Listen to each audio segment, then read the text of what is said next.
అలాంటి ప్రాజెక్ట్ అయితే 2014-19కి 72% మనం పూర్తి చేశాం. అయితే నేను డీటెయిల్స్ ఈరోజు పోవడం లేదు, మెరిట్స్ మళ్ళీ మాట్లాడతా. కానీ బాధ అంతా ఏంటంటే ఆ డేట్స్ కూడా మీకు మళ్ళీ ఇస్తాను నేను, మీరు కూడా స్టడీ చేయాలి. ఈ రాష్ట్రంలో ప్రతి ఒక్కరు కూడా అర్థం చేసుకోవాల్సిన అవసరం ఉంది. ఒక వ్యక్తి రాజకీయానికి ఉండదగ్గ వ్యక్తి కాని వ్యక్తి రాజకీయాల్లోకి వచ్చి రాష్ట్రానికి ఒక శాపంగా మారి, ఎందుకు నేను ఈ మాట వాడుతున్నానంటే ఇది ఒక ఉదాహరణ. పోలవరం కేస్ స్టడీ ఇలాంటి చాలా జరిగాయి. అతిపెద్ద తప్పు కాదు, తప్పు కంటే కూడా ఒక శాపంగా మార్చేశారు రాష్ట్రానికి. మామూలు కాదు ఇది, క్షమించరాని నేరం కూడా. ఒక చిన్న తప్పు చేసేది అనుకుంటాం, అలాంటి పెద్ద ఇది చేసి డయాఫామ్ వాల్ ఇక్కడ ప్రెస్ లో మీరు చాలా మంది ఉంటారు. నేను దగ్గర 30 సార్లు వచ్చే 31సారి ఈ ప్రాజెక్ట్కి. నా మనసంతా ఈ ప్రాజెక్ట్ మీద ఉంటుంది. అందరికంటే ఎక్కువ బాధపడే వ్యక్తిని నేనే.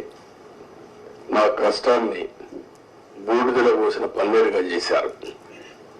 ఎందుకు ఈ మాట వాడుతున్నానంటే పండగ రోజు కూడా నాగపూర్కి వెళ్ళి,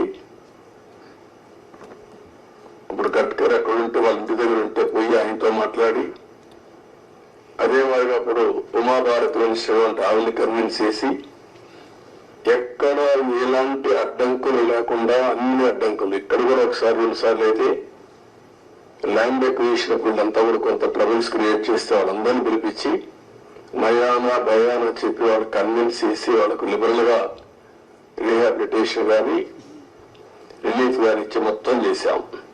వీళ్ళు చేసిన పని మీరు చూస్తే ప్రభుత్వం వస్తానే రివర్స్ టెండరింగ్ అన్నారు. వచ్చిన వెంటనే అదే రోజు, ఒక మాటలో చెప్పాలంటే సేమ్ డే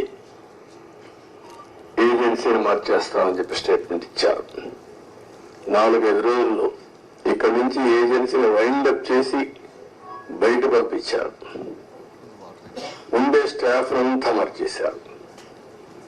ఆ ప్రిన్సిపల్ సెక్రటరీ, ఇంజనీరింగ్ చీఫ్ అందరినీ మార్చేశారు. అక్కడి నుంచి ఎవ్వరికి తెలియని వ్యక్తులు పెట్టేశారు. ఇక్కడ 19-20 వరదలు వచ్చాయి. గోదావరి వరదలు వస్తే ఎంత తీవ్రంగా వస్తాయో మనందరికీ తెలుసు. 2 సార్లు వరదలు వచ్చి మొత్తం మీరు చూస్తే దగ్గర డయాఫామ్ వాల్ 4 చోట్ల బ్రీచ్ అయిపోయింది. 35% డ్యామేజ్ అయింది.